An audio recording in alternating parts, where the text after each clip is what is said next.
Hello and welcome back to another episode of CamBro Conversations. In today's conversation, we are joined by Fergus Crawley. Fergus is the founder of The Modern Mind and a man that is encouraging us to have more conversations.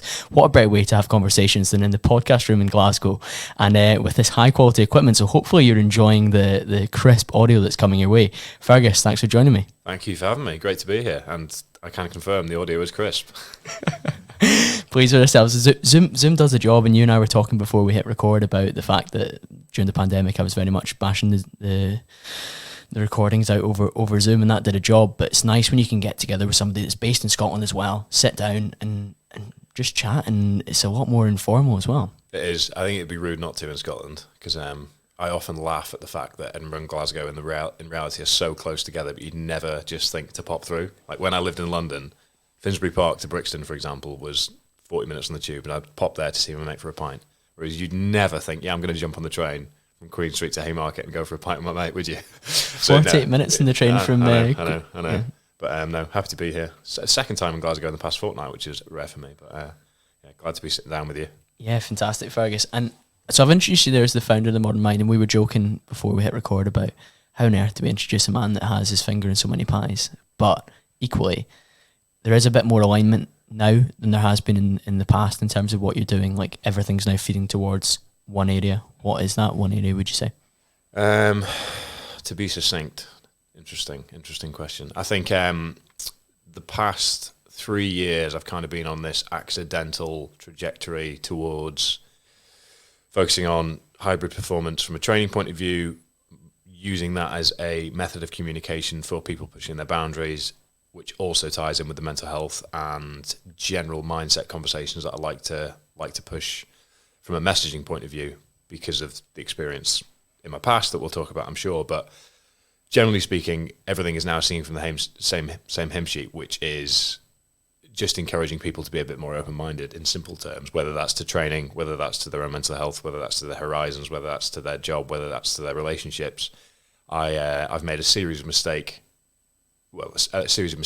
over my short life so far that I don't feel like I'm particularly qualified to give advice, but I just share what I have learned, and sometimes it sticks, sometimes it doesn't, but here we are. I think that self-awareness piece is important as well, given that you're not holding yourself up as the oracle or the answer to all correct. Questions. Yep. But speaking from experience is definitely helpful. Like, I don't know about you, but if when you were younger looking at training, for example, you probably were looking at people that were a few steps ahead of you on the roadmap and maybe experienced more things down the line. You're like, right, okay, maybe I'll look to implement what he's doing.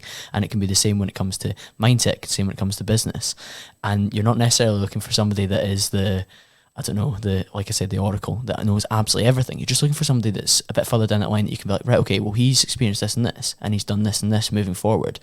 Maybe I can replicate some of that. So it's almost better that you're more relatable from a perspective of, yes, I've made the mistakes, here's how I've moved forward, here's some of the structures and the processes that I put in place now, than if you were coming out and being like, guys, I'm 25, 26 years old. And I've got, yeah, which you do see, and I despise personally. But it's, as you've said, I think there's a big experience versus qualification discussion in the professional and the non-professional world, and it's one that I think is massively confused in many ways still, because both are valid in their own sense, but only in their application. And qualifications are useless if there's no context behind them or no application that goes anywhere. For example, I've heard many corporate talks from people with multiple academic qualifications, PhDs, that give no real tangible value to the people hearing them because there's no context or relatability behind the information that's being given. Whereas inversely, I've heard talks from people that have no academic qualifications in the content that they're talking about, but they have valid experience that gives the people listening something to relate to and something to understand. And that's ultimately why I've created The Modern Mind, or the next stage of The Modern Mind anyway, because I personally feel that in our current societal climate, people respond much more to people than they do to the information that they're being given.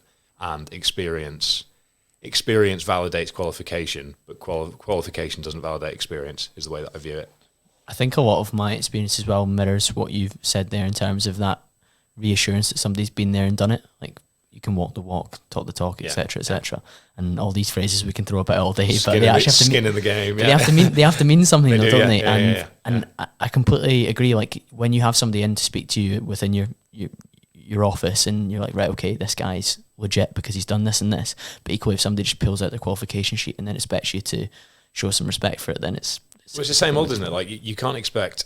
I think one of the traps that I fell into, and we'll go into a bit more, is the linear progression that we all go through as human beings in the Western world. I mean, I can only speak for the education system in the UK, but we go through this step-by-step process of through school, qualification here, qualification there, go to university potentially, qualification there, which then you'll hand to an employer on your CV saying, here I am, one of thousands of people with the same piece of paper that says the same thing. Give me a job in the area that we're all applying for. You need to differentiate yourself when that qualification is handed over.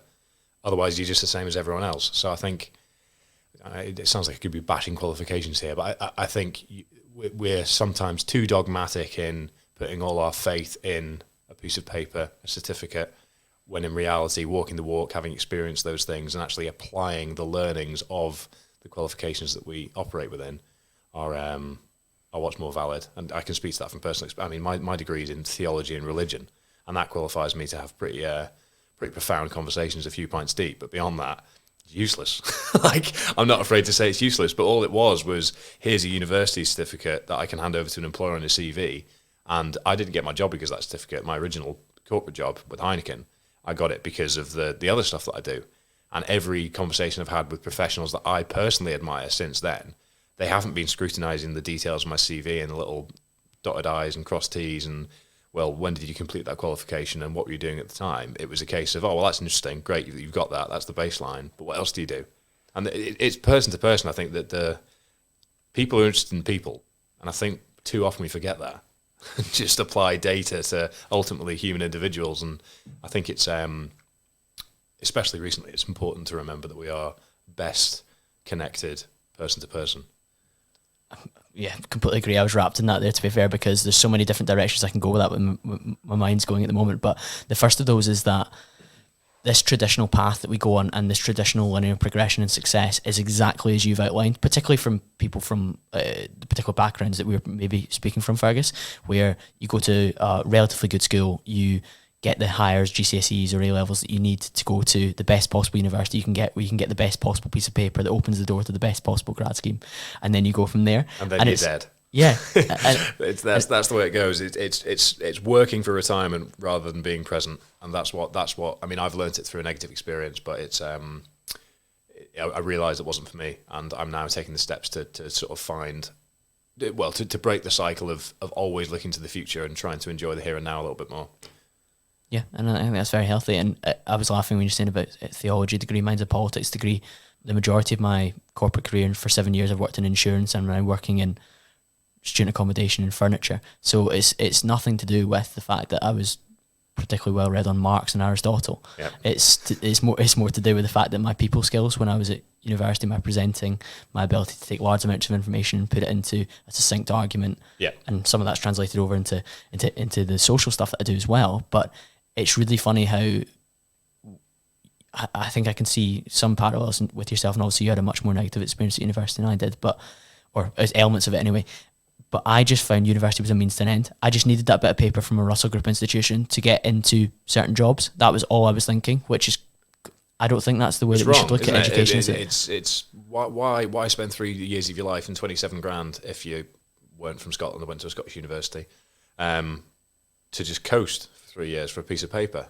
It just doesn't make sense to me. I think it's time wasted. That's 3 years that could have been better spent.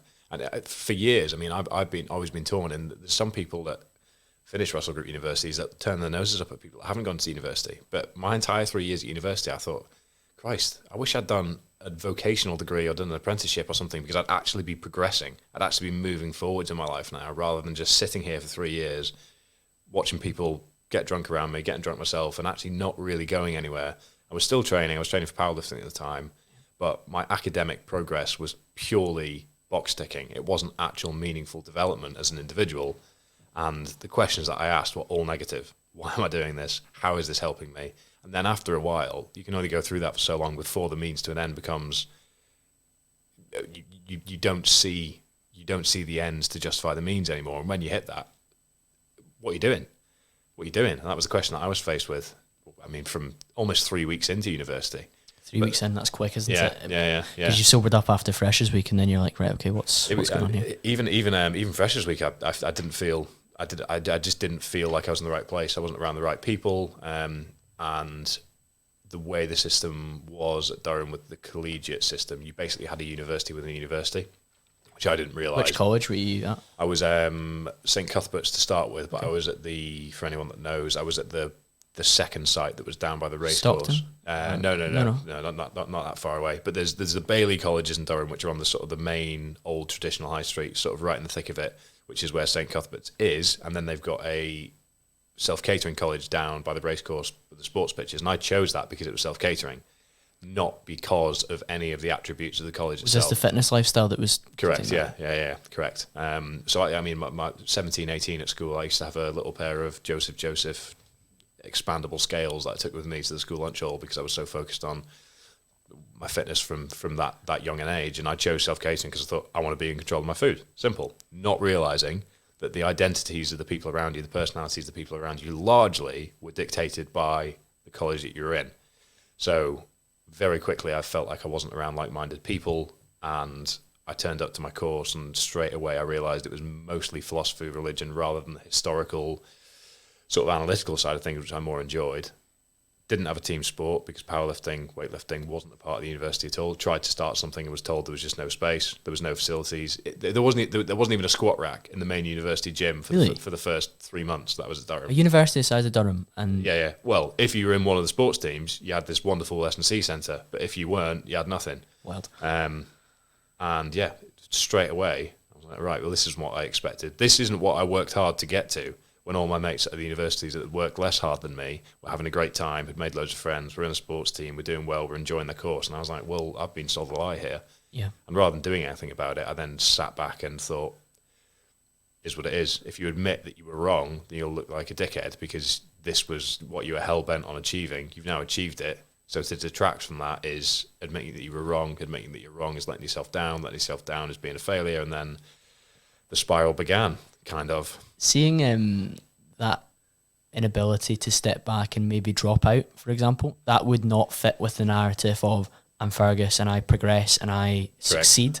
And the realms of success that you defined and that many of us defined at that stage in our lives and in society that we have just now would be get a first class degree within these 3 years or get a 2-1 within these 3 years, and don't dare take a step sideways. You don't want to tell mum and dad that you're wanting to drop out, or, oh guys, I've picked the wrong course or whatever. They'd be like, no, like we've spent a lot, we're supported you through school and you've been supported to go to this university, you've taken this big loan, please don't, like, just give it a try, especially after 3 weeks, because at that point there was probably opportunity to turn it around if things had changed. Maybe, I don't know, move of college or something like that. I think you explored that. I did move college in the end. Well, it's a separate story in itself because I basically say I had no close friends for the first term at university. I then met somebody at the gym who I then kind of met up with outside of the gym and then became part of his friendship group. However, this was in December, and anyone that's been to university in the UK, you'll know you'll sign for the people that you live with for the next 2 years within about 15 seconds of knowing them. So they'd all already signed for a house in second year. So that dash of hope was taken away from me. And then I was faced with the decision, do I live on my own in private halls in Durham, or do I move to Newcastle and live with 3 mates from a school that I used to go to in Edinburgh?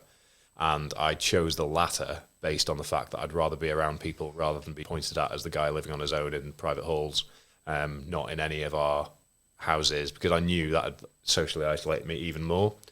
But then the flip side of that was I was detaching myself even more from the university of which I was a student. And that wasn't a problem for a while, but then it started to manifest itself as I was asking the questions of why is a Durham student living in Newcastle and spending time with, and it just started to perpetuate it without any real justification. I'm sure within your own head, or did anyone ever say to you like, oh, why do you still live in Newcastle? Yeah, I mean, it was a question, but it wasn't like a freak. It wasn't like that. But in your head, it maybe was. Yeah, I think so after a while, because I went into Durham 3 days a week. I had 9 hours of contact time, 27 grand a year. 27 grand across 3 years. It was money well spent. Christ.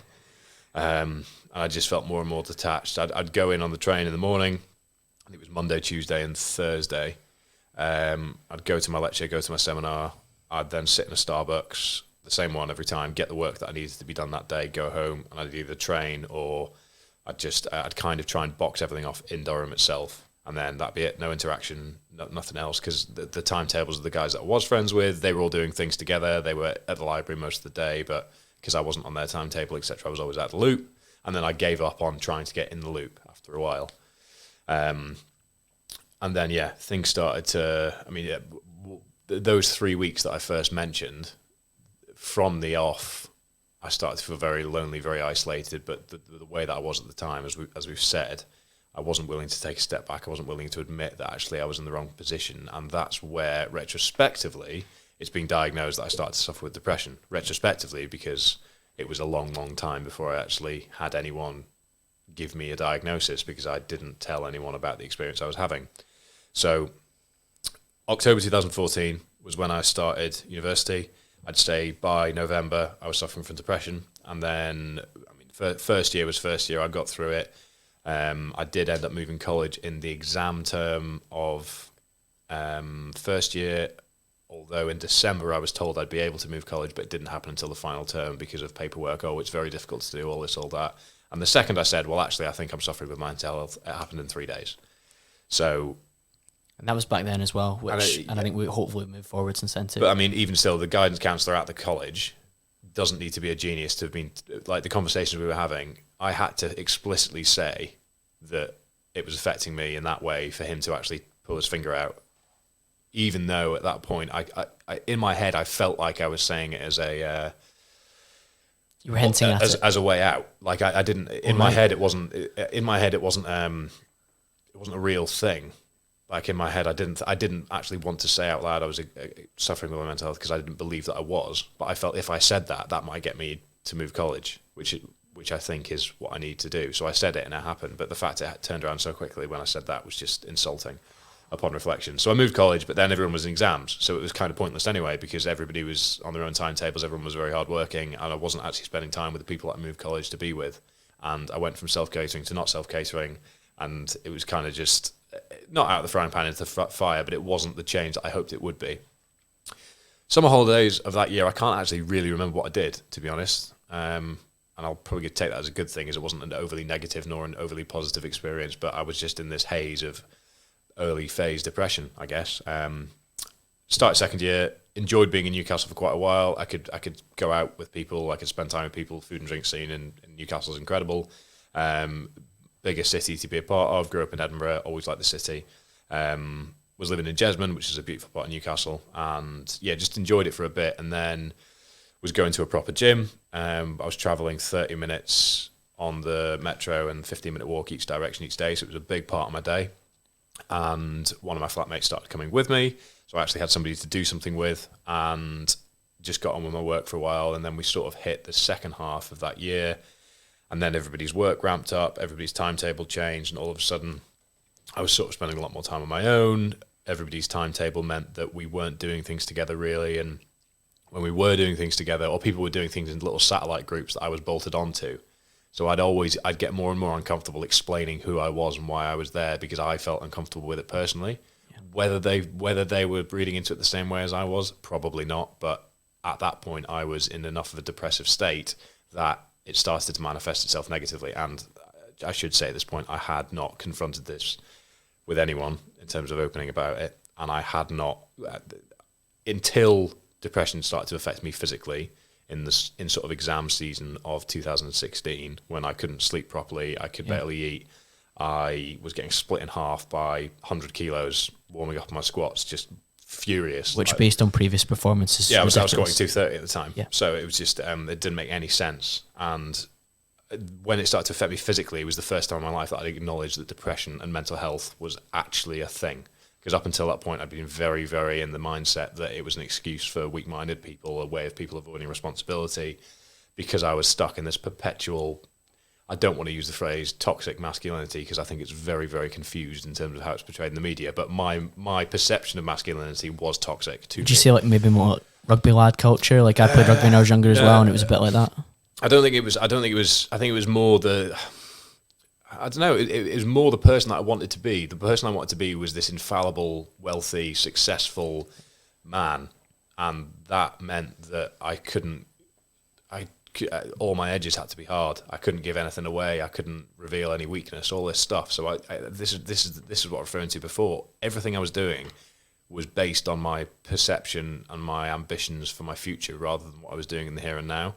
So every little step that I deviated from the plan meant that I felt like a failure, because it wasn't putting me closer to these lofty goals that I had for myself, that had been sort of fed to me from a young age of this is how you become successful. I mean, Edinburgh's very white collar.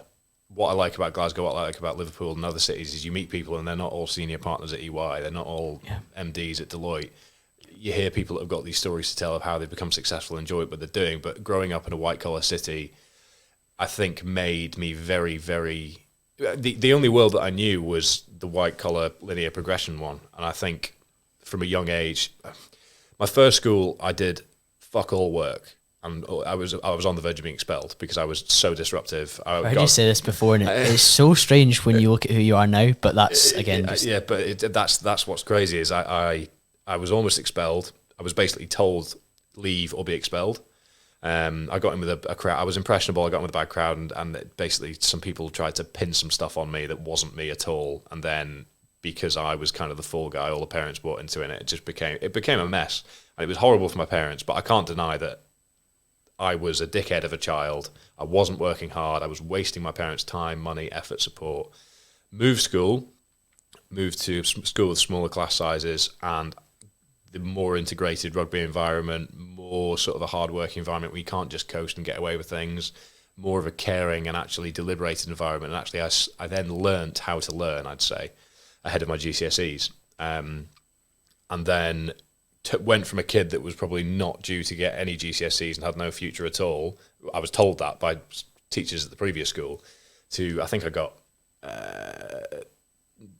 8 A's, 3 A stars.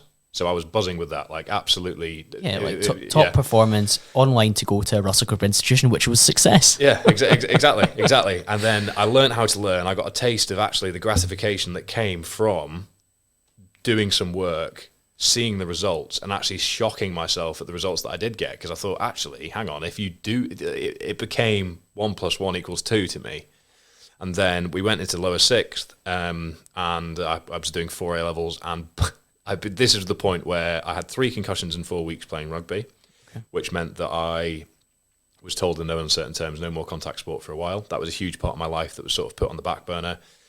It didn't hit me too hard at the time because I still trained as if I was a rugby player. I still had all my mates. My sense of community was gone in terms of the Tuesdays, Thursdays and Saturdays.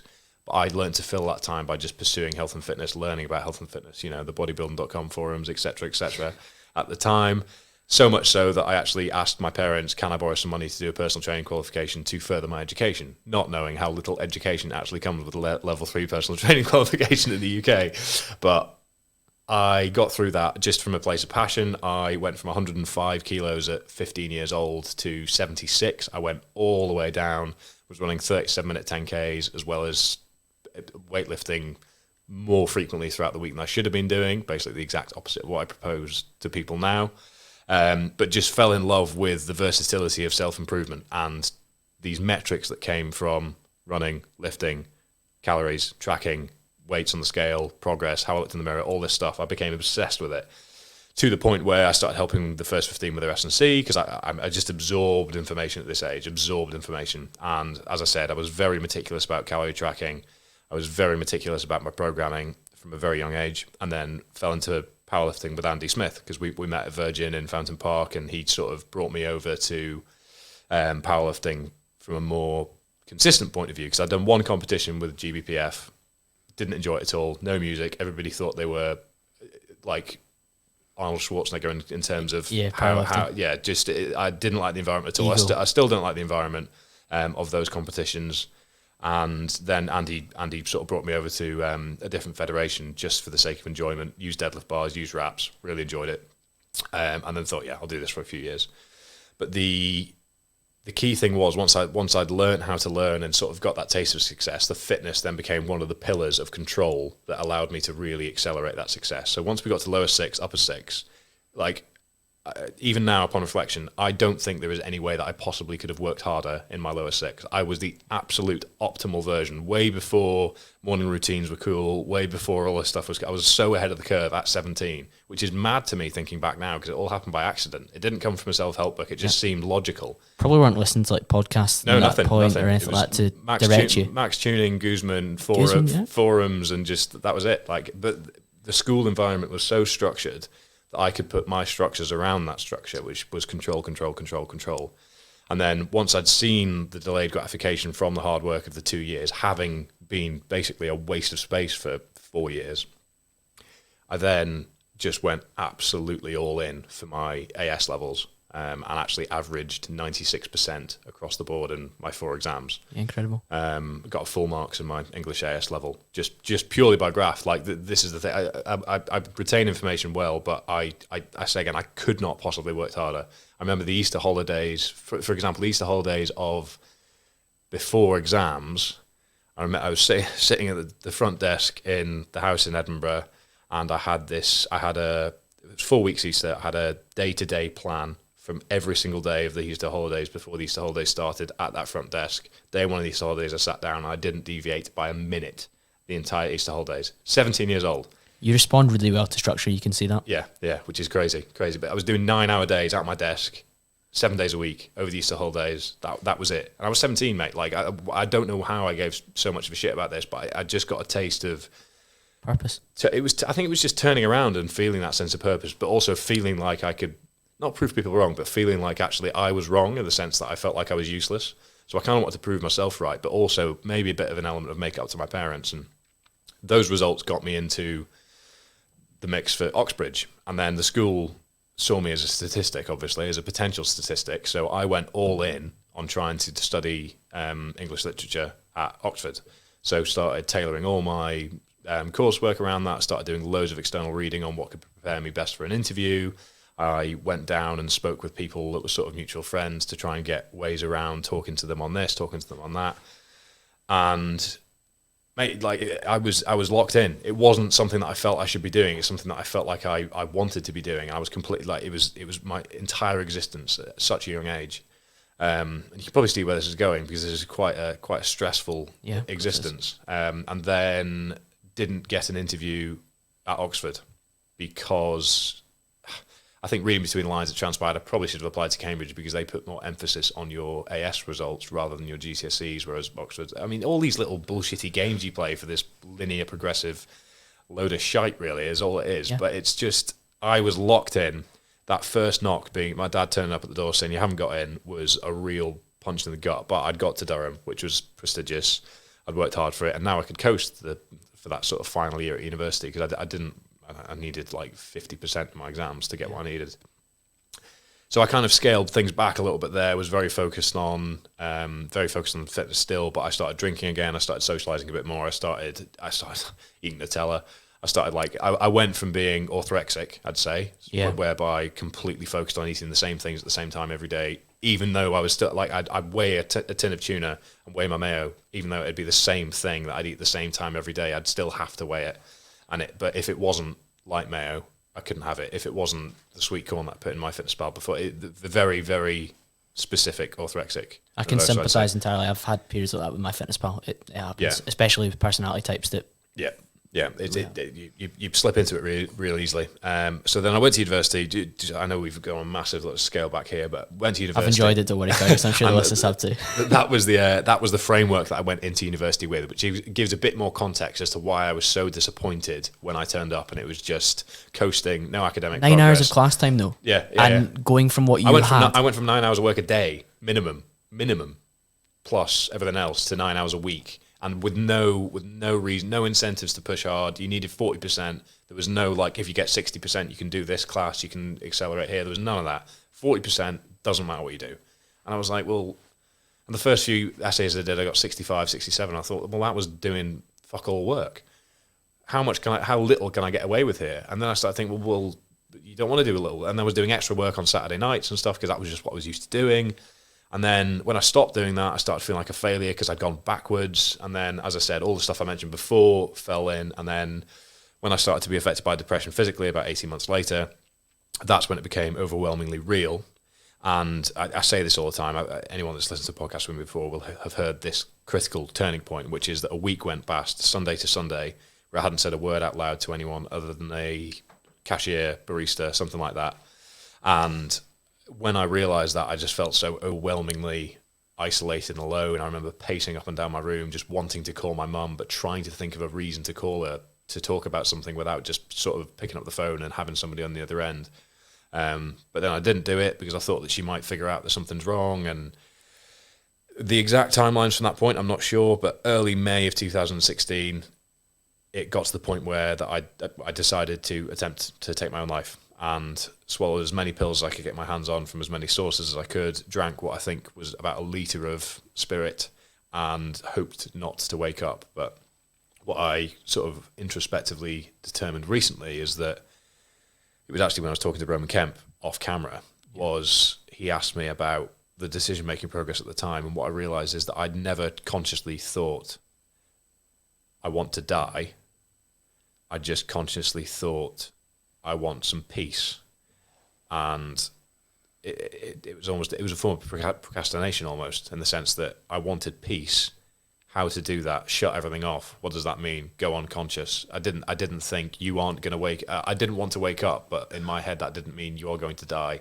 Because if I admitted that I was going to die, I'd then have to confront what I'd leave behind, and that's what challenges me now. I mean, I'm obviously very comfortable talking about all this, but what I still struggle to process sometimes is that all the things that I've done, the things I've achieved, the people I've met, conversations like these, everything that's happened since then almost wasn't a part of human existence. Yeah, it wasn't a consideration for what might come. Exactly, yeah. But it's just, I feel so fortunate and so lucky to be where I am now that it's mind-boggling to me that I was ever in the position that I felt that I had no way out. But I know how I got there, and it was because of this perpetual resilience to change, I guess. I had my control metrics, I had my structures, I had all this, and I'd set a plan. That's what I meant to do. My biggest error was not being able to make the plan more malleable and rolling with the punches, as it were. Not even rolling with the punches. I wasn't being. I mean, yes, I was dealt a bad hand at university, but it wasn't like my parents died. It was something that I could adapt to, but I refused to adapt to it because it wasn't part of the plan. Yep. And that was the mistake that I made. And whether that was down to the I mean, I went to an excellent school, and I'm very fortunate that I did. But it was almost, without having gone straight into the military or straight into a white-collar corporate existence where I was being worked to the bone day in, day out, there was nowhere that I could have gone from that environment that would have satisfied me as an individual. Because that was what was ticking your boxes at school. Like on those last final years at school, you were stimulated by intense structure, intense metrics that you could work towards. Calories, grades, weights, whatever else. Yeah. It was all metric based. It was too black and white because my metrics for success were tied up in the metrics of my day-to-day existence. And the way I look at success now is very different, in the sense it's how much time can I spend with the people that I like spending time with, doing the things that I enjoy. And if I can spend more time doing that, then I'm more successful than the bloke that earns 250 grand but never gets to see his kids, in my mind. Whereas the old version of me would have thought, any time spent not chasing all these goals is time wasted. So it's just, it's a fascinating. I mean, I think it's, from what I've gathered from speaking to people, I think it's a realization that everybody comes to at some point in their life. I'm just fortunate enough that I came to it at 23, and I've sort of gone through. I'd say so. It was when I was in London. We'll get to it, I'm sure, but it was when I was about 18 months, 2 years into my professional career out of university. I sort of realized. I'd claimed back the time that I felt I'd lost to my depression, and then I actually started to reflect on who I was as an individual at a more primal level. Like who am I really? And that's when I sort of started to realize that there's more to life than I previously thought, and the more that I can do now using those new metrics for success, the more I can enjoy my existence. And I've been focusing on those metrics for the past 3 years now. More than I had been previously, and I'm much happier for it. Happier, but also having a considerably more positive impact, because you were probably positive to be around back then, largely. Yeah, which was another thing. I didn't want to let down that that responsibility. Yeah. Like I had become the reliable one in the group. I had become the pillar of strength. So therefore, don't lose that crown. And if you admit that you're struggling, you'll take the Burger King hat off. You'll have to give it to someone else. Yeah, of course. Yeah, which I don't know whether it wasn't an ego thing. It was more a pride thing. Like I was really proud of this turnaround that I'd made. I'd manufactured for myself, and I never felt better than anyone for doing it. None of that. I don't in any way now. I'm very not driven by ego. I mean, there's an old version of me from an aesthetic, vain point of view that probably was a little bit. Yeah, Z's inspired and whatnot. Yeah, obviously, and just the amount of hair gel I'm still got through on a day-to-day basis. I used to straighten my hair as well. I wouldn't leave the house without straightening my hair. But the vanity was the ego thing, but the actual self-development side of things was a responsibility and a pride thing, because I knew that at one point I was written off as just this little dickhead, this little overweight, just non-hard-working, useless waste of space. And I was proud of the turnaround that I'd found for myself. So yeah, to let go of that within my social circles would have been that fear of going backwards. Loss of identity as well. Yeah, 100%. How do you move forward from a suicide attempt like that? And like you say, you've reflected now and you were wanting peace. You didn't obviously get peace. How do you move forward? So came around in a puddle of my own vomit, furious because I had taken one single initiative in the past 2 years to mitigate my depression, and it had not worked. So at that point, I felt more of a failure than I ever had done up until that point. Then slowly started to realize, as I became more conscious, I mean, at this point, I was still absolutely ruined. Like physically, wasn't working, couldn't move my fingers, could barely move my eyes, but I was conscious but unable to move because of the drugs and the booze. And when I actually started to become a bit more cognitive, I realized that this was a very desperate situation to be in, to the point where, I mean, I was obviously in shock, but I was kind of cruising on adrenaline, I think, at that point, whereby there was enough of a shock that it gave me a bit of peace from the white noise inside my head to think something needs to change, which was the first time I'd acknowledged this has got to the point where you can't keep going. You can't on this keep, path. yeah, because look where it's got you, and even that's not worked. What I would like to say that I did was, at that point I phoned my friends, phoned my family, and told them about what had happened, but I didn't, because I was still ashamed of the fact that might be the case. But I think it was 2 or 3 days, and then I was slowly coming back to it. I went to the gym, I went to university as if nothing had happened, all the usual stuff, and just tried to pretend it hadn't happened, really. Completely brush it under the carpet. And then I got a message from Andy, who's been on the podcast, saying, I'm getting a puppy from this litter next week, are you in? Fully taking the piss. And I thought, in the back of my mind, the second he said that, I thought, yes, that is exactly what I need, because it gives me, well, honestly, I could talk about structure, responsibility, control, all the things it gave me, but that only came retrospectively. I think the first thing that I jumped out at when he said it was a heartbeat, and it was something else. Companionship. Just companionship. That was all that I wanted, and I think my brain just defaulted to, you need that.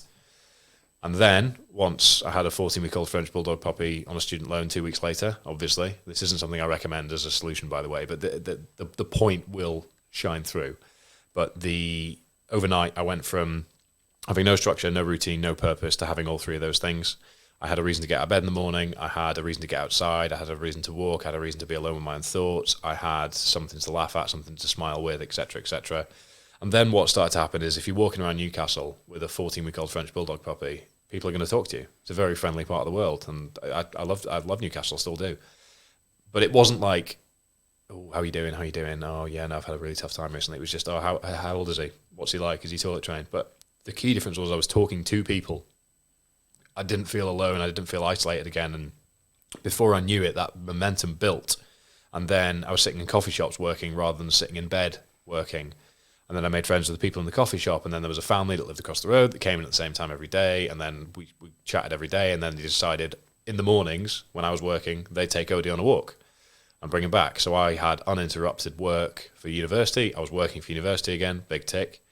Whereas I'd started with Odie in my lap, hunched over, like writing with a pen and using my laptop, trying to keep him on my lap, because I knew he wouldn't piss on the floor if he was on my lap. He's 14 weeks old. Exactly. But I knew he'd be more comfortable asleep on me than he would be finding somewhere to go for a piss in the coffee shop. Just now, Fergus, your smile that you've got reminiscing about that is incredible. But also, look at the sharp contrast between this Sunday to Sunday period that led to your most challenging, darkest moment, where you weren't speaking to anybody apart from maybe saying thank you or ordering a hot coffee. Yeah. But the thing that got me there was not. Yes, OD was the catalyst, but what got me there was the momentum from having conversations with people again, and that's the key point. So don't, especially not in today's climate, given the cost of them. But a 14-week-old French bulldog is not my oracle solution to depression. My experience was OD was the catalyst that allowed me to talk to people again. Talking to people again allowed me to actually feel more comfortable being outside, feel a bit more comfortable about that, and then I was on a steady state of improvement. Summer holidays, I was working in a bar in Edinburgh. I was back with friends. I knew loads of people in Edinburgh, and I could sort of spend a different night of the week with different friends, and I was very, very happy just being happy again, I guess. I was drinking more consistently than I should, still training frequently, but I was 20. How old was I? 20. Yeah, 20, and just enjoying being that age in Edinburgh, being happy again. And then Christmas 2016, my mum never wanted a dog. We'd asked for a dog for years and it had never happened. And then here I was at the family house for Christmas with said dog. So the conversation came up being like, you've pulled the wool over our eyes. You've just gone behind our back here. We're like, what's all this about? Mum wasn't pleased about it. And then at that point I thought, you know what, actually I need to explain why he's here, because there's, aside from the symbolism, it's an elephant in the room. Exactly, yeah. And but if I didn't explain it, it would be a problem, and it would make the relationship a bit tenuous, because it would, the way she'd seen it is I'd just gone behind her back and done something she explicitly said she didn't want in her home. Like, yes, I was visiting, but it was their house. So explained it to them, and actually getting that off my chest was a very liberating experience, and actually at that point allowed me to start to move forwards rather than just coasting again, I think. Finished my final year at university. I was living with the guys that I mentioned from first year and third year, which was great, in the city centre of Durham. Had Odie with me. I enjoyed my third year immensely, and I'm very thankful to those guys for being a part of it. And got a 2-1 from Durham in theology and religion. Happy days. Graduated on Friday in July, Friday the 4th, and on the 7th started Heineken UK's Fast Track Graduate Scheme. So a 2-day summer holiday. Not the final summer holiday I thought it would be, but went down for, started on the Monday with Heineken's Fast Track Grad Scheme, which was 3 months all intensive. We assess you, see what you can do, and then we might give you a job at the end. So it's pretty intense. It's like the most intense grad scheme they offer. Got to the end of the 3 months, was offered a position full-time. So went out of a grad scheme that was 3 months long into a full-time regional sales manager position as part of the London team in October-ish, give or take. Yep. And free beer in London is financially useful. It's fun because it meant that I still navigate London by pubs. If somebody says, "Oh, I live here," I'll say, "Okay, well, what's the nearest pub?" And I'll go, "Oh, yeah, I know you are." But it was being in London, being in the thick of it, being in the intensity, being with friends from uni, being some friends from school, new experiences, all this stuff was great. It was great. But I was travelling an hour each direction to get my training done at Genesis Gym in Alperton. So I was travelling from southwest London to Genesis. So I was getting to bed at midnight. I was staying at a friend's house who didn't have any kitchen utensils, but I was staying there for like 6 to 8 weeks. So I thought, I'm not going to buy all my kitchen utensils for a property that I'm not going to be in permanently and leave for him, but I'm equally not going to need to take them with me. So I was kind of like eating out of meal deals and stuff for a while. I was prepping for the final competition in powerlifting that I ended up doing. Not final, but the most recent, I guess. And I say again, it was a new experience which had an expiry date upon reflection. I was enjoying it for a while, but I was a bit of a weekend warrior. And then, mate, Fridays I'd have one sip of beer and just lose the plot. It'd be the catalyst. Yeah, quite simply, that'd be it. But it's a fun place to be. Like, I don't want to demonize it in many ways. It depends. Your relationship with that city, with cities in general, in that sort of job is what matters, because you can interact with it in a healthy way, or you can drown your sorrows by not being fulfilled from the day job by blacking out the weekends. Yeah, escapism. Yeah. And I didn't feel like it was that, but booze was a big part of the job. Like, it was the job. And my dad had grown up in the booze industry. He was managing director at Caledonian Brewery for 20 years in Edinburgh. So I'd always seen the sort of the sports tickets, the coming home from events at the pub where you meet some really interesting, fascinating people, and I really enjoyed that. But at the same time, I was competing in powerlifting. I was still tracking my calories. I was about 100 kilos, but I was a strength athlete, and I was still conscious of what I was eating. It just wasn't necessarily the highest food quality, but the pints were all factored for. And I was at this constant battle with, you work in the booze industry, but you do this is a bit weird. And then it started to feel like my training was falling by the wayside because it was such a long way to get there. I did a powerlifting competition in 2017, finished it and thought, yeah, all right. Not stimulated by it anymore. Yeah, it wasn't. I don't know. Even if I'd pulled a bigger deadlift on the day, would I have been a bit happier? Probably not. I think it didn't feel worth it anymore. It didn't feel like it was adding the value to my life that it was maybe taken away. And then I got caught in a policy change at Heineken, which basically meant that my KPIs were based on installing premium products in wholesale accounts. However, the wholesalers that I looked after had to be signed on to a certain agreement with dispense equipment, so a certain standard of beer dispensing equipment for those premium products to be sold. None of my wholesalers were signed on for the premium dispense solutions, so I couldn't sell them what I was being tasked on from a KPI. This went on for 3 months. I brought it up every week to my boss. He brought it up to his boss. But the big green machine that is a company of that size. Yeah, there's a lot of red tape, Fergus, and we'll get to that. We'll get to that. But it was, excuse me. It was just. I went from enjoying it to. I could have done 3 days out of 5 doing fuck all. Like, I could have got away with it, which some people might have loved, but I just felt. Well, you would have lost your purpose, and we've just seen what that means to you. Exactly. And then one day I was sitting in Brixton Hill, the coffee shop just around the corner. I had a decent routine where I was there at 8 every morning. Flat white and a salted caramel brownie. Not good financial habits, but I had a good time.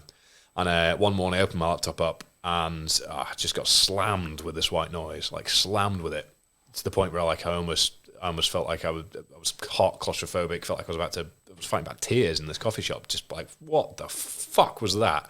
Closed the laptop and then just thought, you've been here before. What did you do last time? You approached it in the wrong way. What were you missing? Sense of fulfillment. Okay. What else were you missing? You were missing that conversation and actually confronting this and tackling it head on. Okay. So what do you need? You need a sense of purpose. You need a sense of fulfillment. You need to tackle this head on. So I thought, right, what's meaningful? What can I do? Some sort of charity project sounds like something I can work on. Andy was just about to open a lift. I thought maybe I can do something to help out with the PR side of things. Promotion, there. Yeah. What are you good at? You're good at squatting. I think at that time I just squatted 260 in competition, and I squatted 272.5 for a high. It was high. A high rep in the gym, but still 600 pounds. And I thought, okay, squatting. There's something there. And then thought, right, charity. I'll do something for cancer research. That's like a thing that people do. And then I thought, well, I don't really have any personal attachment to this.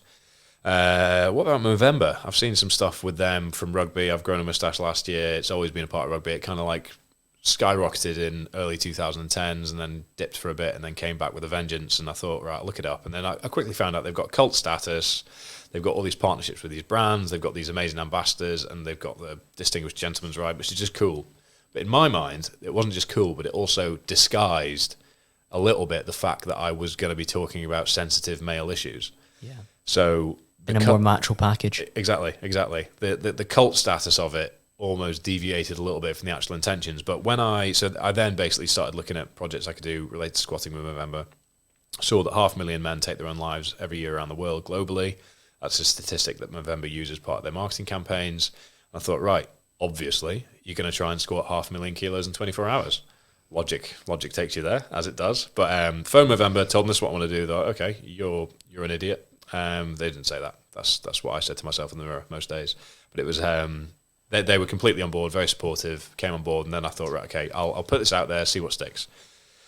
Just put out a Microsoft Paint little graphic from a photo of a powerlifting competition saying this is what I'm doing. Got a few freebies from brands here or there saying this is what I'm doing. Got everything set up to go at lift. Got a coach on board. He's now a business partner. And just put it out there on my Facebook saying I am doing this for men's mental health and suicide prevention. That was all I said. And people were so on board with it, so supportive, so much positive feedback that after 2 weeks, I actually got enough confidence to just say, you know what, I'm going to actually provide. I'm now aware of the real reason why I'm doing this, and just shared publicly. In 2016, I attempted suicide after 2 years of sustained depression, and all the people that knew me throughout those periods were shocked. Yeah. All the periods that knew me since were utterly shocked, and it then brought a lot of people out of the woodwork that were very happy to share similar experiences that they'd had or been having that were in my immediate social circles. You generate conversation, Fergus, which is now what you want to do on a daily basis. Well, that's it. But I say again, happened by accident, from a place of passion. So that project was amazing. I ended up leaving Heineken in October to see it through to December. Squatted in front of 12,500 people at Twickenham Stoop with Harlequins. Spoke at some global PLCs. It was just, it was a complete whirlwind, but I just went all in, completely making it up as I go along. Like, no idea what I was doing, really. Just thinking, say yes to every opportunity. Anything that sounds like it could be useful, do it. Any conversation you can have it. Any podcast you can go on, jump on it, all this stuff. And long story short, raised 25 grand in year one. Sadly, tore my MCL and sprained my patella tendon at about 3 a.m. and about 127,000 kilos worth and about 5 hours deep. So, God. Would not recommend. Yeah, that was a tough day. But lying on the floor, crying my eyes out, and I thought, you know what? Your mind's outlasted your body. That's quite hard to do. Well done. But also, all these messages were flooding in from people that were up on a school night. It was a Wednesday because I did it on my 23rd birthday. Was it 22nd? 23rd birthday. And there were people up at 3 a.m. Joe Marler was up at 3 a.m. watching it. Engaged with it. Yeah, just sent me a message just saying, oh, so sorry to see this, but like at the end of the day, who gives a shit? It was all about the process rather than... Just about to say that. It didn't matter whether you did the... I needed reminded at that point, though, because there was still that inkling of old Fergus saying the end. Well, that was the metric, wasn't it? That was the success. Yeah. But the metric then became the impact. And at that point, that gave me the easy thing to do at that point, lying on the floor, feeling like a failure, quote unquote, would have been to think, well, you tried, you've raised 25 grand, back to the shadows. But all these messages that I got were so encouraging and so seemingly meaningful that it gave me the confidence, actually, this is the thing that you do now. Then January 2019, started work for my dad, who now has a brewery in Liverpool. Just same role, just as a sort of key account manager there. So slight uptake in responsibility relative to the previous Heineken job, but obviously in a much smaller pond. As part of a family business, which meant delivering kegs and all the non-glamorous stuff that goes with it. Yeah, but equally your customers could take the solution that you had to offer, whereas the last 3 months at Heineken you'd lost that. But the customers were Scousers. No, I'm kidding. It was a very fun place to work, but I did get a few phone calls at 10:30 p.m. Where's my delivery? It's due tomorrow. Be like, well, I wanted it tonight. Well, you didn't tell anyone. You didn't tell anyone that. We wouldn't be able to do it anyway. But anyway, that's pointless. That pointless information. And then February 20, whatever it was, 2019, started thinking on my next Movember project and thought, okay, you can't go bigger than year one, but you can go broader. So I thought I'll do 3 events in November, one on the first, one in the middle, and one at the end. Yeah. And had enjoyed using the statistics as the focal point for the challenge itself, because it means that you can't engage with the physical side of things without confronting the statistics. And a lot of people in strength sports and fitness environments think that they're mad hardcore because they lift weights 5 times a week, and therefore they're above mental health and that they're mad resilient. You always see like 300 memes and stuff like that, like going to war with the squat rack, and you're like, honestly, mate, like you track your calories and you're going to go and pose in your pants on a stage. Like you're not going to war. Hardest work in the room, all this stuff. And it's like, well, anyone that wants to engage with the physical stuff can't avoid the mental stuff, even if they don't necessarily want to. So that was logic in that if I can draw people in from a physical point of view with the statistics, then it means that they won't be able to ignore it. So on the first, I bodyweight lunged 6,890 metres to represent the UK and Republic of Ireland suicide rate in male and female in 2018. I think that took me 4 and a bit hours. And as far as I'm aware, that's the furthest anyone has ever bodyweight lunged in history. Yeah, I was going to say, what a quad pump that would have been. It's a very niche sport I've carved for myself here. And it was the quad pump to end all quad pumps, to be fair.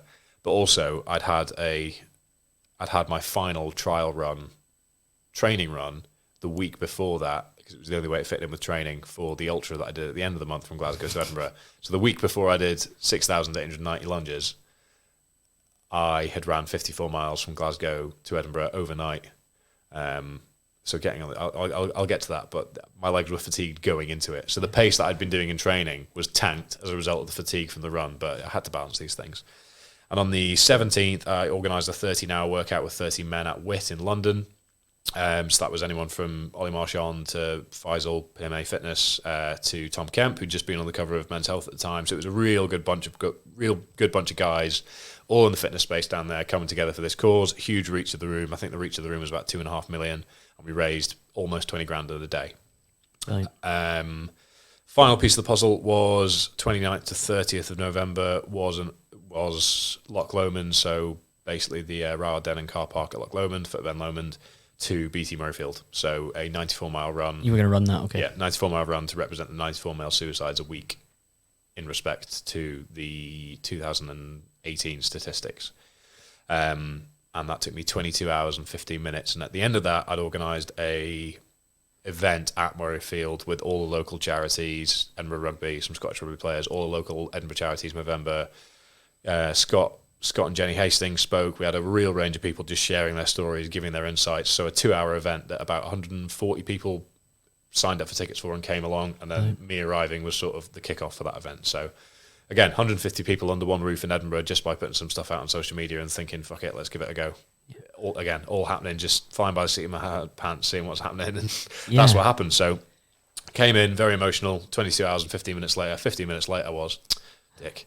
Is that the PR previously, 2 hours? Well, no, it was just all the calculations. It was based on like structure again, but I was due to be coming into Murrayfield at 10 a.m, having started at 12 from Ben Lomond the day before. But that was that's where the ultra running stuff really started to develop, and the ultra endurance stuff really started to develop. But that year, I think I can't even remember what it raised. What was it? It was about, I think it was 32.5 grand. So again, 7.5 grand more than the year before. Put my total above 50. 2 years of just making this up as I go along, just sort of taking favours, asking questions, phoning people, all this stuff. Then left the brewery to basically go it alone from a coaching and a modern mind point of view in January 2020. 2 weeks after I'd moved back up to Edinburgh with a view to starting properly in February, I got a job offer for Vivo Barefoot down in London. Okay. So I was going to stay in Edinburgh, commute Monday to Thursday, commute from Edinburgh to London Monday, back Thursday, stay with a friend in Wandsworth, and just keep doing what I was doing. So I was going to be a Willie, as it's better known. Works in London, lives in Edinburgh. Yeah. And started that on February the 3rd, March the 3rd. No, it was February the 3rd, yeah. And yeah. Just a month before coronavirus. Yeah, a month and a half. So I got literally two full months before I came back up from Wandsworth and didn't come back down. I never have been back down. I've still got a suitcase there. I need to sort that. I'll make a mental note of that one. But I really enjoyed that. I was the health and wellbeing lead, which sounds like an HR job, but it was actually part of the marketing department, sort of implementing the health and wellbeing elements of the brand into the DNA of the marketing.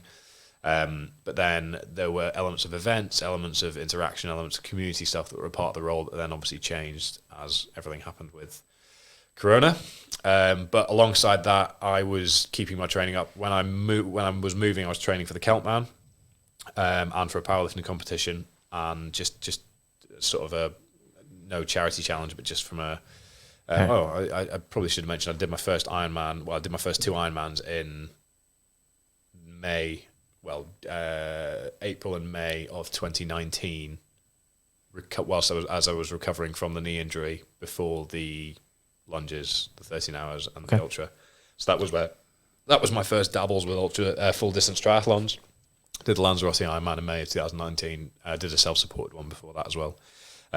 So I'd done full distance triathlon, and then the Keltman came along, which is an extreme Scottish triathlon, which is 3.4k swim in Shieldag, a 202k bike around Shieldag, Kinlochew, and then basically a loop around the North Coast 500, and then 42.2k over basically Benai, which is the Munro range in Torridon. So 42.2k over 2 Munros, which is just disgusting, really. But I was training for that at the time, so I was up at 4:30 every day in London, getting on a bus because the trains weren't even running yet, into the Nuffield Health in Moorgate. swimming, training, running, watt bike, whatever there, and then into the office, and then second training session most evenings, and then that was Monday, Thursday was very, very full on, and then Friday was, I tried to keep training free. No, Friday morning I'd train at lift, and then spend Friday evening with Erin. Saturday morning I was in the hills, and that was what I was doing. When did you become the hybrid athlete then? Was it the Ironman, would you say? I'd say it happened after the Ironman, because I was lifting again. It kind of happened by accident, training for those 3 events in November 2019, because my training was basically supporting, I was balancing concurrent charity goals. One was an ultra running thing, the other one was the lunging, which required top end strength and the ability to maintain that over X amount of time. So I was back to squatting about 180 kilos, but also running 30 miles at the weekend. What would be your definition of the hybrid athlete then? It's hard to put a pin on it, isn't it? Balancing concurrent disciplines that seemingly don't speak to one another, I'd say. So, for example, running doesn't complement strength. Running doesn't complement your back squat, and your back squat doesn't necessarily complement running linearly, but to perform in both of them at a decent level. So it's balancing disciplines that aren't necessarily complementary. Yeah, I'd say so. It's a flagrant term. It could be you make of it what you mean. It could just mean doing 2 things at once. But I think that the phrase it's come to know in the UK is that. But 2020. So obviously everything flipped.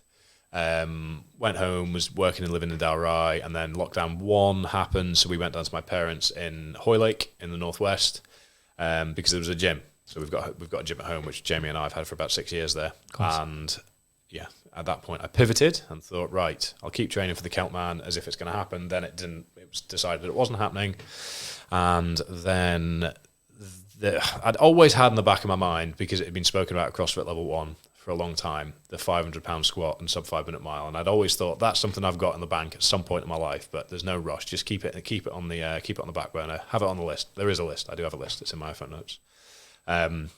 And then there was a post about it on Garage Gym Reviews, being like, who's going to be the first person to do it? And somebody had tried, and they'd ran like a 5:18 mile. I was like, oh, it's not bad. It's not bad. The squat was a grinder as well, and I thought, nobody's close. And then in the comments, it turned out there were a few people that had sort of like, people thought were close, and then it turned out there was this gym in Virginia that was going for it. And I thought, all right, well, if people are actually going for it, and I feel like I'm capable of it, I might as well try and throw my hat in the ring if there is a bit of a race now. So tested it. I squatted 220 for an absolute RPE 14 rep. And then... Redhead. Yeah. Vein popping. It was bad, mate. It was bad. It was about a 6-second rep. And then ran a 5:07 mile with a tailwind. So that was a Wednesday and the Friday. I thought, well, that's close enough. I'll give it a go. So then put all my eggs in that basket of, all my eggs plus the endurance stuff on the Saturdays for an event I was training for later in the year. And started training for that. So I basically did 2 4-week training cycles for 500-pound squat and sub 5-minute mile. And then the guy from Virginia did it the week before I did, just because of the way our training cycles unfolded. It looked like he wasn't going to do it, so I'd sort of planned my timing around that. And then he sort of just went for it and managed to get there because his plantar fasciitis was flaring up. So we thought, if I don't do it now, I won't be able to. But then, the following week on the Sunday, I squatted 500 pounds in the morning and ran a 4:58 mile about 3 hours later. And then, because somebody had done it before me, I thought I'd run a marathon as well. But that was where I sort of made a bit of not a name for myself, but there was the CrossFit Games wrote about me, shared it all. Men's Health Global did an article about it. Barbend did an article about it. And it was sort of, it put me in that space where I can balance hybrid disciplines at a decent level across the board without being especially good at any one of them. You said that so casually. I just chucked a marathon on the end of it. It was a very slow marathon because I was absolutely minced. 8 weeks before, I'd ran a 3:17 marathon at like 165 heart rate. So not red line, but decent effort. I think I'd probably be good for 3:10 at best. I ran like a 4:55 marathon on the day because I was the mile. I mean, I don't know if you've seen the video, but the mile I was rolling around like Stewie from Family Guy when they're drinking that medicine. I was 30 minutes on the floor, throwing my guts up. No concept of how I was ever going to move again. Like my body had just shut down. And then I thought, I've got to drive everyone back to Edinburgh as well.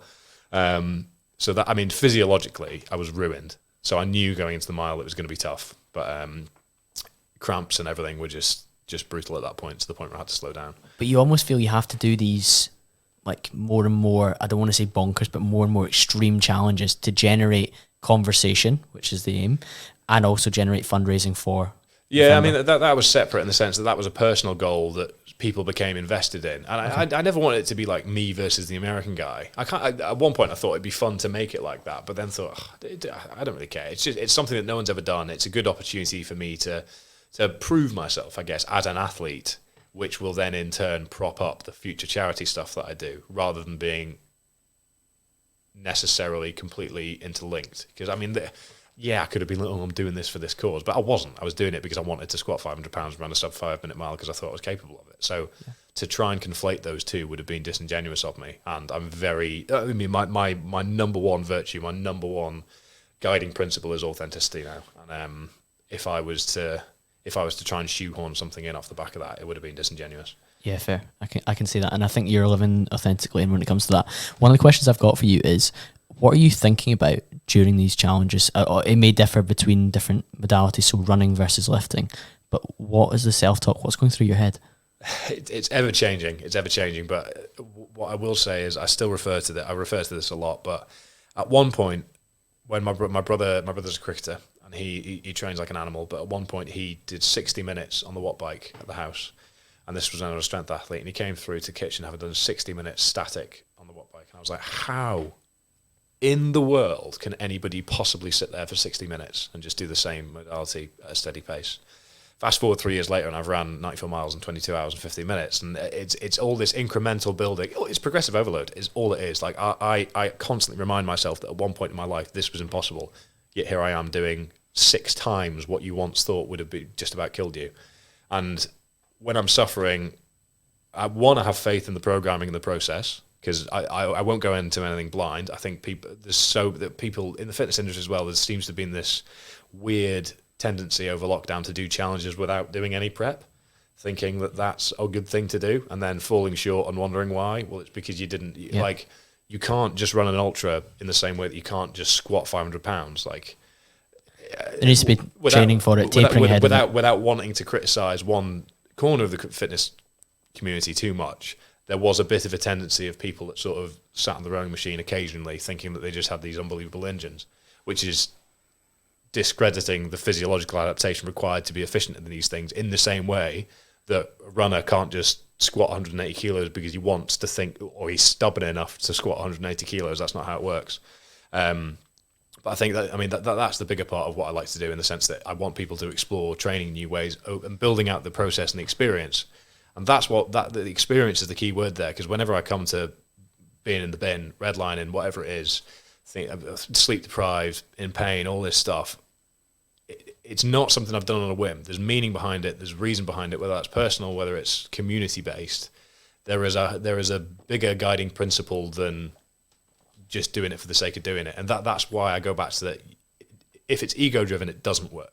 And you'll very quickly find this out. If anybody tries to run 100 miles because they think it'll be good for their YouTube channel, or because they think it'll get them more clients, it's not going to happen. On a smaller scale, Fergus, you see it on Instagram where somebody's like, I'm going to prep for a bodybuilding show, and they're doing it because they think it'll get them more online clients. So they're doing it because, I'll get more likes on Instagram or more followers. And you're like, well, actually, there's going to come a point where that's quite hard. It's not going to be as hard as, I don't know, subjectively, people will say it's maybe harder. But they're different challenges, aren't they? Yeah. But there'll come a point where your hunger is extreme. There'll come a point where your energy level's terrible. There'll come a point where your training's absolutely shit, and you're like 3 weeks out from this show.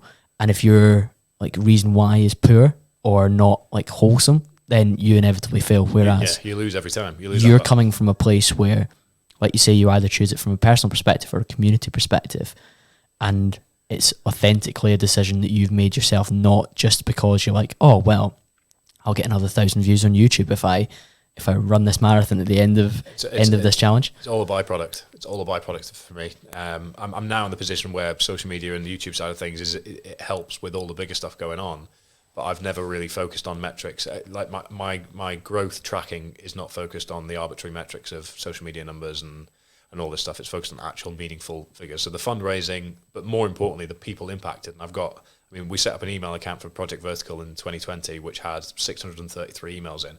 That's 633 people that have taken the time to send a message from, hey guys, hope you're okay, amazing what you're doing, really big fan, cheers, Gary. 2, we had one that was 1,900 words, an email that was sat down, 1,900 words long, explaining their evolution from following me from from challenge number 1 through to now and seeing what's developed, just how that's tracked in line with their personal journey.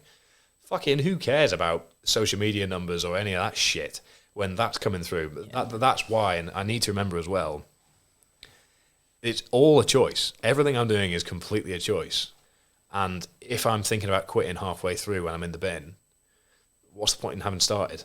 And I also know the lessons that I've learned from those moments when I've had those mental battles, every single time that I come out the other end, I'm better off for it. What's the closest you've come to quitting, Fergus, and what did you have to say to yourself to make it through? I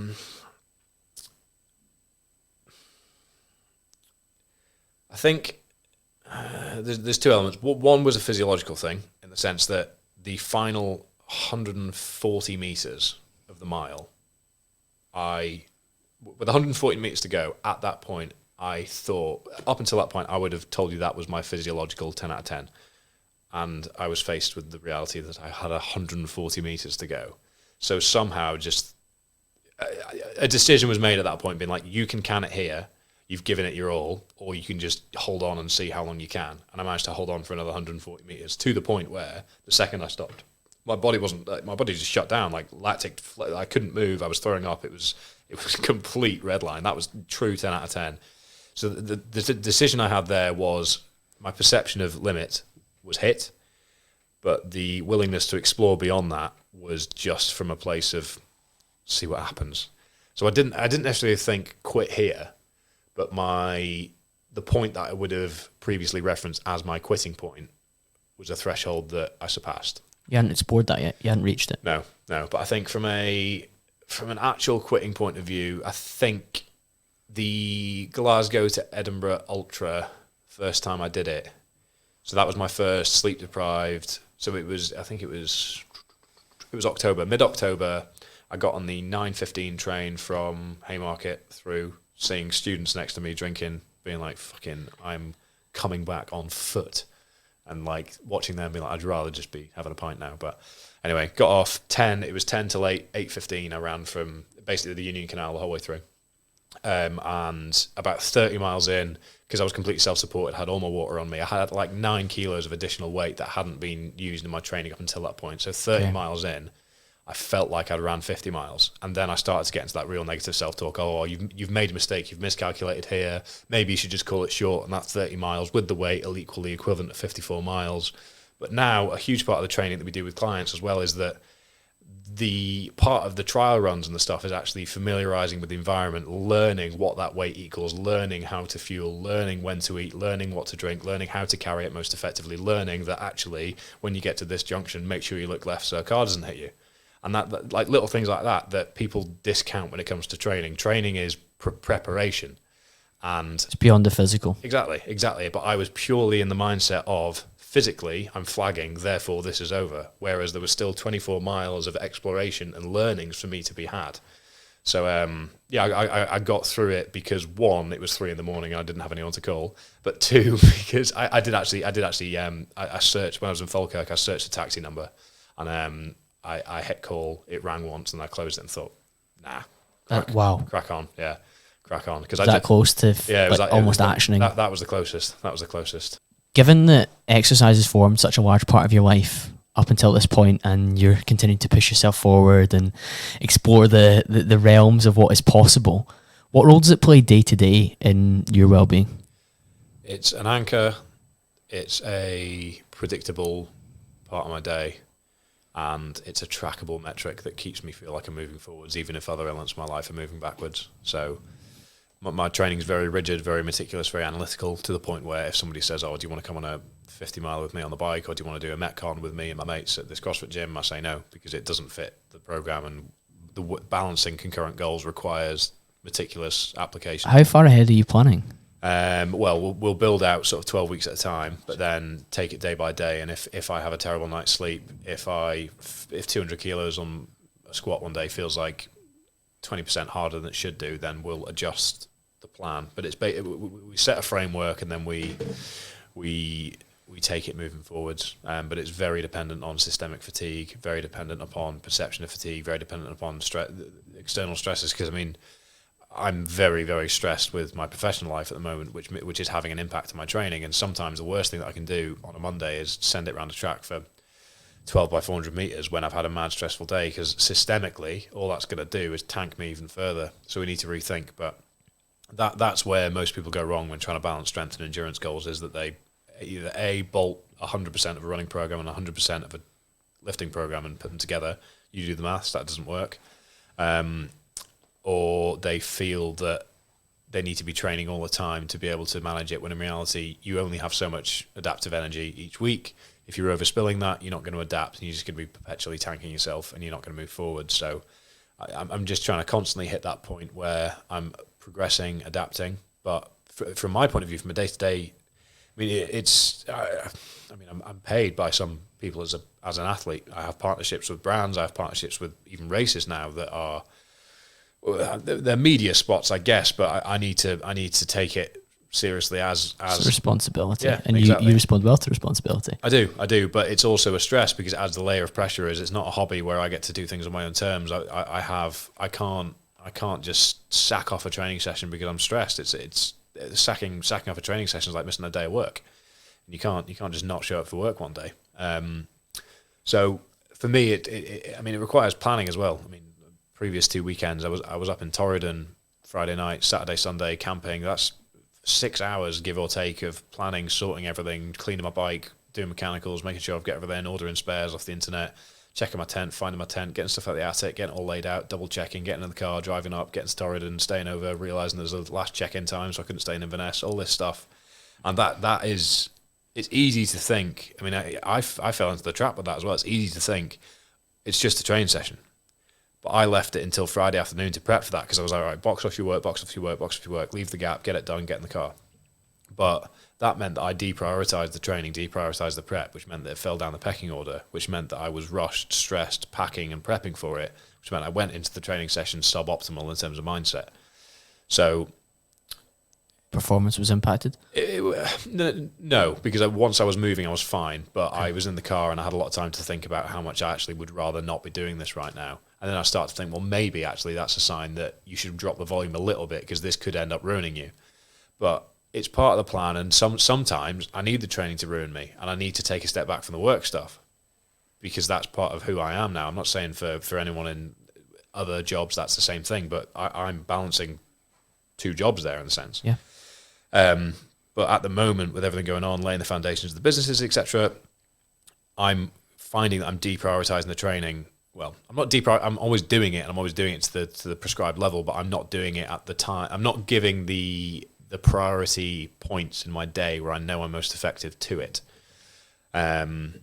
Which means that I then start to think, well, is your performance hindered as a result of this? Could you be doing things better? But if you're doing things better, could you be giving your all to this side of the business? And it's an ongoing. It's something that I'm going to deal with. But day to day, it's a part of the day job, which means it requires planning, prep, thought, visualization, checking, triple checking, and knowing all. I mean, triathlon alone is a stupid sport. The amount of stuff you need for it: wetsuits, gloves, goggles, chamois cream. You don't choose easy things to do, do you? Tri-suits, heart rate monitors, Garmin's, then the bike, spares, tubes, CO2 canisters, tyre levers, gels, bananas, water at the front, replacement water bottles, make sure your helmet's sorted, make sure you've got a different lens for your sunglasses, all this stuff's mad. And it requires a lot of thinking, and thinking is mental energy. And I'm very much on the boundary of how much mental energy I've got left to give at the moment, which is something I'm conscious of and I know is not sustainable. But without the exercise, without those other goals outside of the monotonous day-to-day goals, I'm more effective being stretched by the exercise than I would be not doing it at all, because I know it's what's a good analogy? I'm trying to think. If you're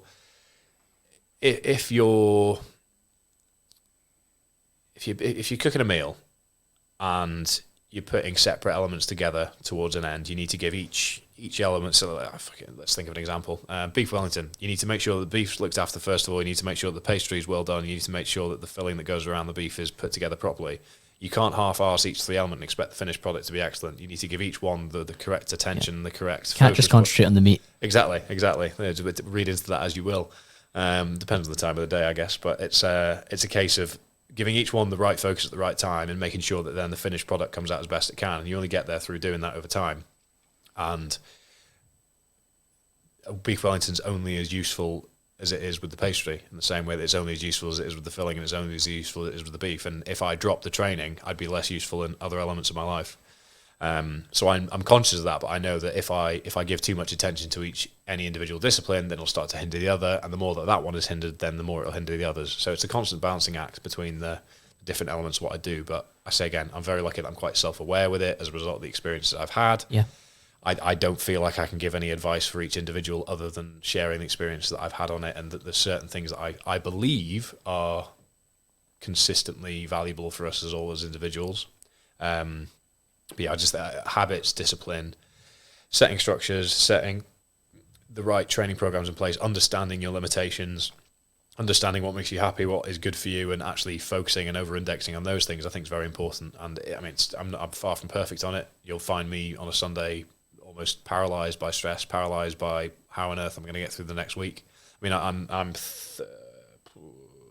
12 days out, bloody hell, 12 days out from the Keltman now, and I haven't even given a second of thought about how I'm starting to prep for it. And last night, I started getting a bit stressed about the fact that I hadn't been thinking about it proactively. Yeah. Because I felt like I can easily fall behind. That's 12 days ahead, because I know how much I've got to get done between now and then from a work point of view. Yeah, us getting this booked in was hard, wasn't it? Yeah, it's difficult. And your travel around that is a lot to pour on top of it. Yeah. I think to really help the listeners a little bit, we can scale some of what you do. So what are some of the anchors that you've got? So you've exercise an anchor that holds you steady, and it's a constant. It needs to be there for well-being, but also to tick the box to move towards where you want to go. What are a couple of the others? So relationships. I mean, mine is Erin, my girlfriend. She's very valuable, understands me, soundboard for a lot of stuff, and isn't afraid to sort of fight back on anything that might not be sensible. I might be overexcited about or underexcited about. The dogs are a part of that, obviously. There's a second one now. Player 2 enters the game. Odie and who else? Harley. Cockapoo. They're good pals. But spending time outdoors with them, spending time outdoors full stop, so making sure that my training is done outdoors as frequently as possible. I think over the winter, we had turbo trainer, treadmill when it was really snowy. I was doing all my training on the treadmill, all my training on the turbo, and I did start to feel pretty... I don't even know the word. I just felt flat. Your mood is worse because you're not getting natural light. Yeah, and it's what's funny is it's a realization that goes dormant as well, because I mean previously I'd used to say if I didn't spend a weekend in the hills, I'd be worse off for it. Whereas I was training for, I mean, early this year I was just slowly building bike volume, slowly building running volume. I actually got dragged into a 12-hour max distance run until March, so I ended up training for what was 56 miles I think I ran in March, just not on a whim, but with like 2 months of prep. Not even that. It's 4 weeks of prep. So with 4 weeks of prep, ended up doing that. So I was just pounding tarmac. And I just missed that. And then on the way up to Torridon, I was thinking, I can't be arsed. It's such a long drive. Go, all this, all that. And then you get up to the Highlands, you're like, right, fucking who cares about anything else now? That's it. But I needed, even though I know that, and I'll tell other people that, I needed psychologically reminded of how much I have to gain from being in those environments. So that's a big anchor. Social life is something I'm under-indexing on at the moment because of the fact that I don't feel like I have any space to slot it in. But moving into an office on Tuesday in the city centre of Edinburgh means that I'm hoping I can factor in a few more lunch meetings or something like that. Stuff. Even if it's just, hey, how are you doing? Tell me what you're up to. Because I saw some people the other day and they were like, we haven't seen you since October. I was like, fuck, has it been that long? And I haven't even thought about it. Like, they were just because I haven't had time to think since then. I haven't even thought about it. So that's that. Food, drink, like simple life pleasures. I make sure to not get stuck in the monotony of not enjoying food. I mean, I still track all my food, but I'm nothing like I used to be. I'm very fluid with it. Your numbers are so high as well. There's freedom within that. But I need to be.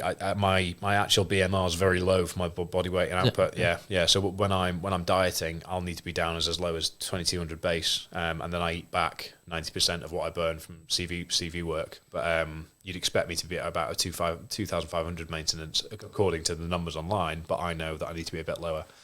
Yeah. So it's something I manifest. It's something I make sure to get right. But I have a very, very healthy relationship with MyFitnessPal now. It's a tool for tracking rather than a Bible. The holy power. Yeah. And then, I mean, the training's the obvious one. And then fulfillment, passion, enjoying what I do on a day-to-day basis. And I've never been someone that if you give me a task to do that I don't understand, I won't be able to do it effectively because my brain just doesn't turn on, it doesn't show up.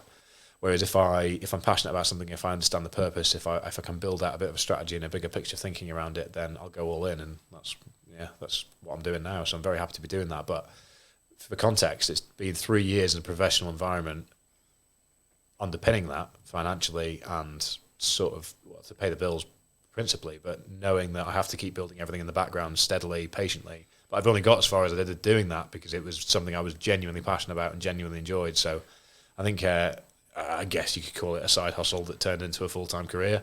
But at the end of the day, it was a passion project that became a full-time career. And I think the hustle culture mentality is toxic because I've just used that word toxic. It sounds very BuzzFeedy. Yeah. But negative, I'll rephrase, just to avoid BuzzFeed UK clickbait. I think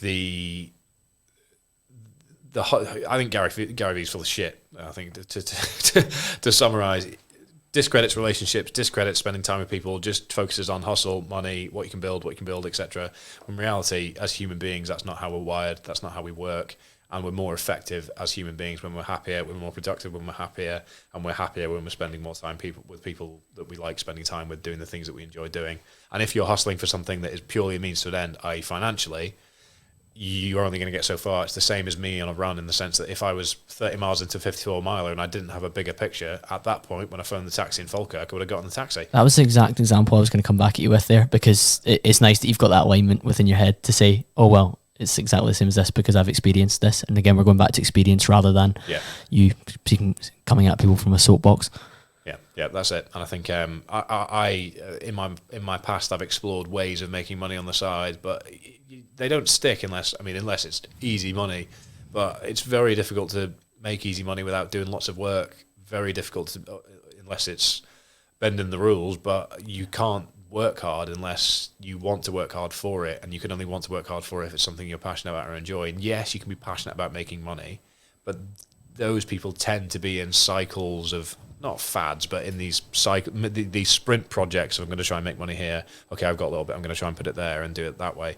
And I don't know, I enjoy sustained passion over time because I feel like it makes me a more... Well, you're process driven, aren't you? So yeah. So I think most of the people that listen to self-development podcasts like this one are elements of their personality will be process driven, so a lot of what we've spoken about will tick their boxes, and I think we've covered a tremendous amount, Fergus, and I know there's more that we could certainly cover in a round two if we get the opportunity to, if we can fit it into both our busy diaries. But for those that want to connect with you further off the back of this, where's the best place for them to go? Yep, so Instagram is at Fergus Crawley, no anything else other than my name. YouTube's Fergus Crawley, shock horror. The podcast is The Modern Mind, and the Instagram for that is at The Modern Mind UK. Omnia Performance is where we run all of our coaching through, and the website is www.omnia-performance.com. And yeah, most of what I do is on Instagram and YouTube. I've been running a sort of episode-by-episode breakdown of how I'm approaching the Keltman from every angle, so you can see a bit more about how I train, how I approach things, what kit I require, what it looks like in terms of training around Edinburgh, etc. But yeah, the podcast is a great place to engage as well, because it's where I have most of my long form conversations with some amazing guests so far. Yeah, amazing, Fergus. All that'll be linked in the show notes below. Hopefully you've all enjoyed that one. If you're on YouTube and you're new here, please hit the subscribe button. If you're on Apple Podcasts, then please leave a 5-star review and let us know what you thought of the conversation with Fergus. And lastly, if you're not using either of those platforms, take a screenshot, pop in your Instagram story, tag me at call.cambro, tag Fergus at Fergus Crawley, and I'll be back to speak to you all again very, very soon.